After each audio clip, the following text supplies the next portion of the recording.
ठे वायरल गीत हमारे भाई भाई रहल वायरल गीत कौन लाइन रहल कि हाल पूछा उनसे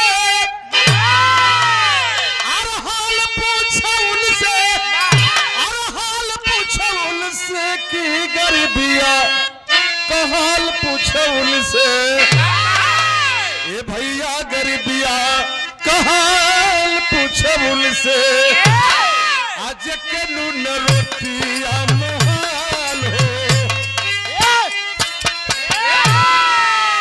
जे के नून रोटिया महाल होगा अरबिया का हाल पूछो उनसे बहुत अच्छे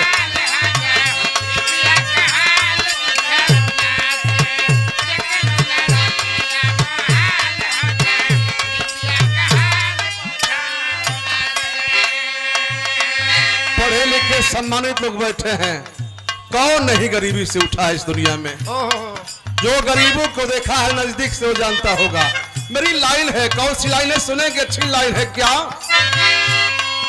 अरे दिल भर सिर पर मोटरी रोई खाके या भी पेटवा सोई हो गरीबिया हाल पूछो से हाय गरीबिया का हाल पूछो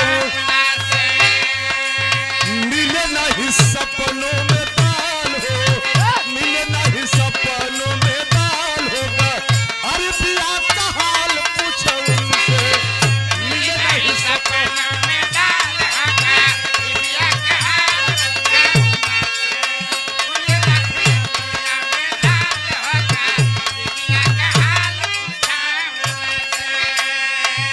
नौजवानों के लिए वीरों के लिए अपने देश के शेरों के लिए कभी भाव लिखे हैं आज अगर अमन चैन का जीवन आप जी रहे हैं तो ऐसे नौजवानों की देन है भगत सिंह शेखर सुखदेव राजगुरु तत्या तोपे बाबा साहब डॉक्टर भैया अम्बेडकर ऐसे नौजवानों की देन है कि आज हम और आप सुख शांति का जीवन जी रहे हैं तो एक लाइन के लिए कहना है क्या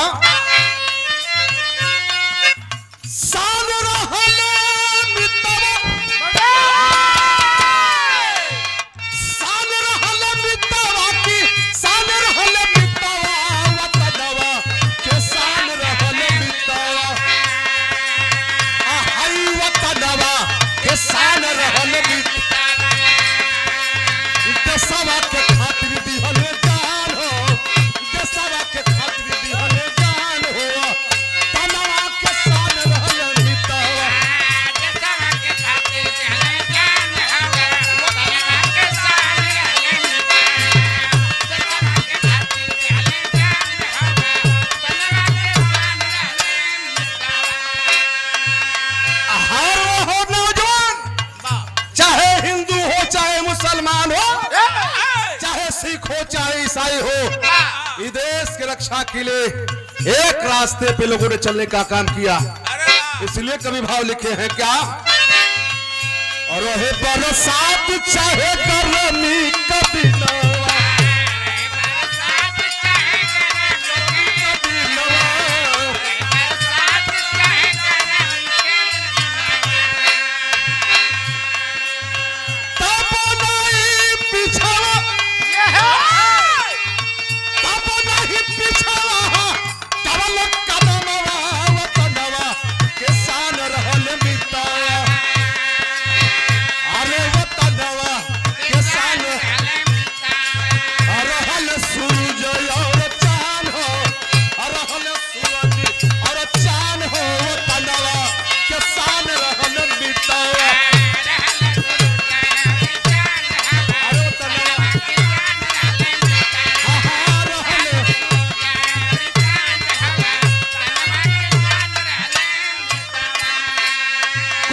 जनपद ऐसा नहीं बाकी है जिस जनपद का नौजवान देश के लिए शहीद न हो गया हो मैं बता दूं आपको जिस धरती पे आप रहते हैं मेरे मित्रों बगल का वो गांव फैजुल्लापुर का रहने वाला राम कुंवर यादव इस देश के लिए शहीद हुआ सुदामा राजभर देश के लिए शहीद हुए अखिलेश सिंह शहीद हुए और एक नौजवान, एक नन्हा मुन्हा बालक जिसकी बात बताने के लिए चल रहा हूँ।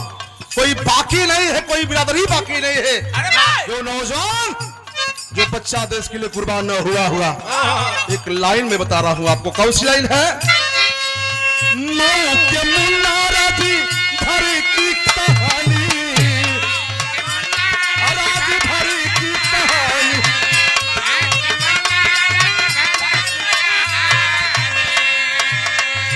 अरे देश के समर्पित कैला, देश के समर्पित कैला अपन जिंदगानी वतनवा के शान रहला मिटावा। अरे वतनवा के शान माई बाबू कर हले जान हो, माई बाबू कर हले जान हो, वतनवा के शान रहले मिटावा।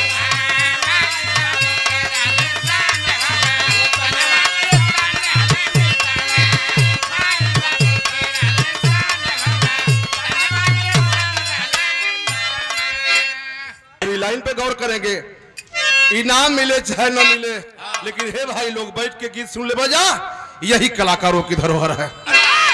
आजकल तक गोया इनाम पाओ लगत हो, लाइने बढ़ाओ लगत हो, लेकिन ध्यान देंगे लाइन है इसी मऊ जनपद का रहने वाला नन्हा मुन्ना राजभर का बेटा, जिसका नाम लोगों ने मुन्ना राजभर बताया। हिंदुस्तान गुलाम था, अंग्रेजों की टोलियां जा रही थी, हाथ में तिरंगा लेकर के वो नन्हा मुन्ना बालक अपने माँ के गोद में झंडा तो दिखा रहा था। क्या यही गलती थी उसकी? क्या यही उसकी कमी थी?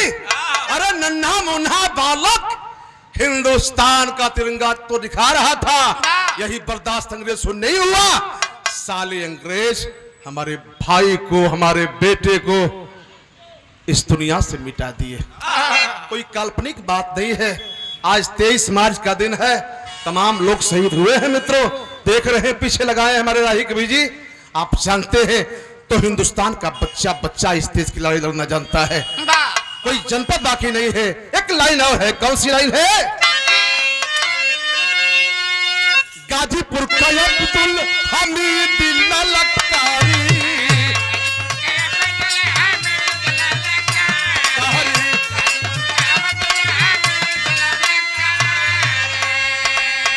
दुश्मन का टाई का ढले, दुश्मन का टाई का ढले, और अनवा नचारी वतनवा के शान रहले मितवा। हाय वतनवा के शान रहले, देशवा के खातिर भय कुर्बान हो, देशवा के खातिर भय कुर्बान हो, वतनवा के शान रहले मितवा, देशवा के खातिर भय कुर्बान हो।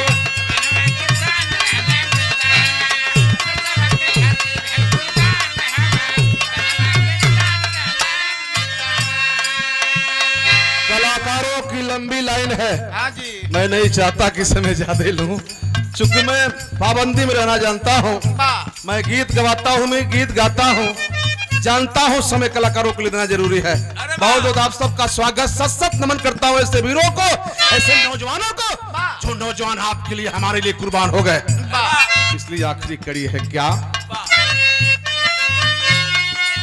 धन्य धन्य पीर धन्य, धन्य धन्य पीर धन्य तोहरो पीरताई।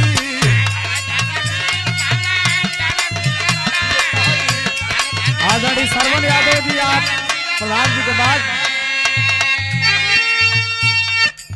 धन्य धन्य पीर धन्य तोहरो पीरताई।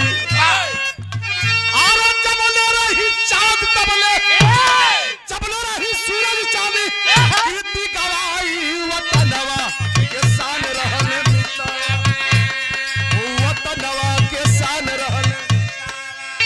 आरो जबले रही सूरज चांदी, कीर्ति गवाई वतनवा के शान रहले मितवा, के शान रहले मितवा।